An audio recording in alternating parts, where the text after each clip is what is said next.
Interview du 16 février 2022 à France 24 et RFI. Alassane Ouattara est devenu fou.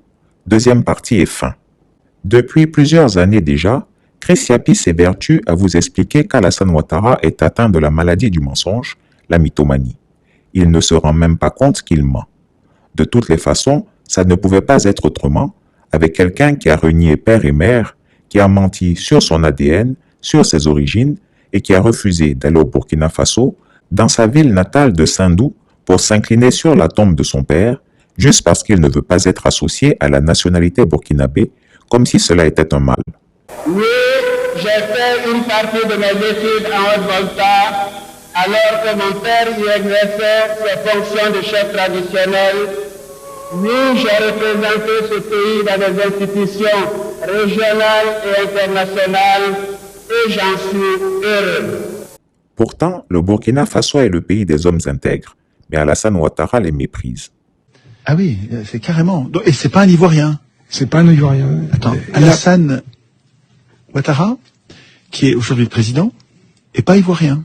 Non, il n'est pas Ivoirien. Et d'ailleurs, la seule personne personne au monde qui a toujours été constante pour dire que Ouattara n'était pas Ivoirien, c'est Ouattara lui-même.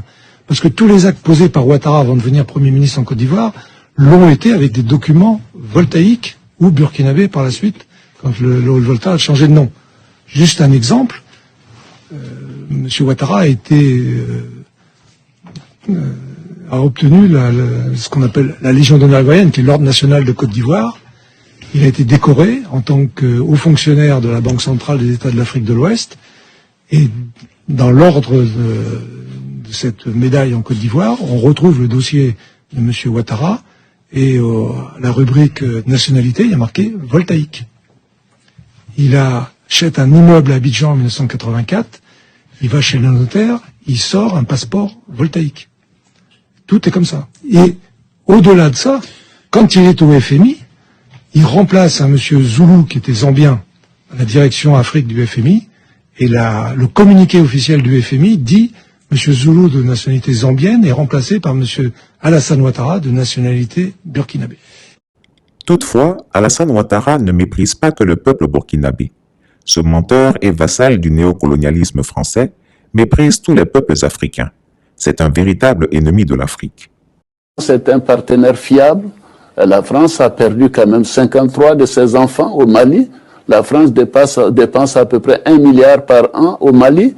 Mais écoutez, je considère que c'est quand même déplorable que nous soyons dans une telle situation. Bref. Je continuerai de dire aux autorités maliennes qu'elles doivent faire en sorte que les choses s'améliorent dans les relations. Comme on dit en Afrique de l'Ouest, il faut qu'ils mettent de l'eau dans leur nyamakuji, c'est-à-dire dans leur jus de gingembre. Ces soldats, ils venaient de tout l'ancien empire colonial français. Oui, 450 000, c'est le nombre de soldats qui ont participé au débarquement de Provence le 15 août 1944.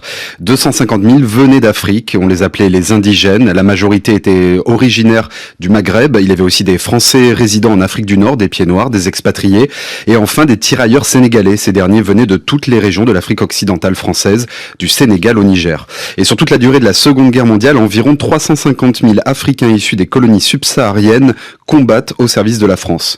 Et pour ce qui est de l'enrôlement des soldats, des recrutements forcés ont eu lieu, tout comme lors de la Première Guerre mondiale, au cours de laquelle on promet la liberté aux jeunes Africains. Et après cette guerre, en 1919, la France rend obligatoire par décret le service militaire en Afrique noire française. À l'époque, de nombreux débats agitent les députés français sur la nécessité de créer ce qu'ils voulaient appeler l'armée française indigène. Que sont-ils devenus par la suite? Comment la France leur a-t-elle récompensé? Eh bien, Saliou, il est peu de dire que la France s'est montrée ingrate avec ses soldats. Pour information, 55 000 Africains sont morts au champ d'honneur sur l'ensemble de ce conflit. Après la réussite du débarquement de Provence qui a permis le repli de l'armée allemande et par la suite la libération de Paris, les dernières unités de tirailleurs sénégalais sont dissoutes. Ces soldats coloniaux qui composaient 2/3 des forces françaises libres ont été délibérément séparés des soldats blancs suite à la pression d'un général américain, quelque peu ségrégationniste. Il lui était inconcevable de voir des soldats noirs aux côtés des GI blancs défiler dans les rues de Paris libérés. Le général de Gaulle cède, la capitale n'accueillera pas les indigènes en héros. Certains restent en France, mais la plupart sont envoyés dans leur pays d'origine, obligés de rendre leurs uniformes. En 1959, leurs pensions sont gelées. Chers auditeurs, Quand on a intégré dans sa tête que l'octogénaire Alassane Ouattara est un menteur compulsif, on peut comprendre qu'il renie sa propre voix dans l'audio de sa conversation téléphonique avec l'ex-premier ministre Boubou Cissé. Par contre, il affirme bien qu'il parle régulièrement à ce dernier, mais qu'il n'est pas au courant et surtout qu'il n'a pas écouté l'audio. De qui se moque-t-on? Monsieur le Président, depuis environ une semaine, circule sur les réseaux sociaux un enregistrement d'une prétendue conversation entre l'ex-premier ministre du Mali, Boubou Cissé, et une personne. Certains ont reconnu votre voix. On entend des critiques sur la junte malienne. Alors une question toute simple. Oui. Est-ce que cette conversation est authentique? Est-ce que c'est vous avec peut-être vous? il faudrait me la faire écouter, comme ça je pourrais vous le dire. Elle a beaucoup circulé et on Mais a... vous savez, moi je ne suis pas un adepte des réseaux sociaux. Hein. C'était quand ça? Il y a environ une semaine. Bon, mais envoyez-le-moi, je pourrais vous répondre. Parce que... Moi je parle à tout le monde. À Boubou Cissé, à Boubé Maïga, à Simi Goïta, tout le monde. Je prends le domaine de la communication. Nous voyons du n'importe quoi sur les réseaux sociaux. Et chaque ministère a une direction, une cellule de communication. Alors chaque fois que je vois cela, je le dis donc au Premier ministre, au ministre de la Communication, à la directrice de la Communication, que je ne peux pas comprendre qu'avec tous les moyens de l'État, 30 ministères, avec une cellule de communication dans chaque ministère, que nous ne puissions pas réagir. Cela montre que ces personnes ne travaillent pas. Alassane Ouattara est-il en train de confirmer au monde entier l'incompétence et l'incapacité de ses services de renseignement et de son service de communication? Quelqu'un qui a menti sur ses gènes et renié ses pères et mères, ce n'est pas sa petite voix sur laquelle il ne va pas mentir. Il est même prêt à aller faire une chirurgie de ses cordes vocales juste pour dire que ce n'est pas la même voix. Un petit peu scandale, Monsieur le Président. Les nouvelles technologies peuvent faire beaucoup de choses. Hein. Moi, je suis content de vous voir bien reposé.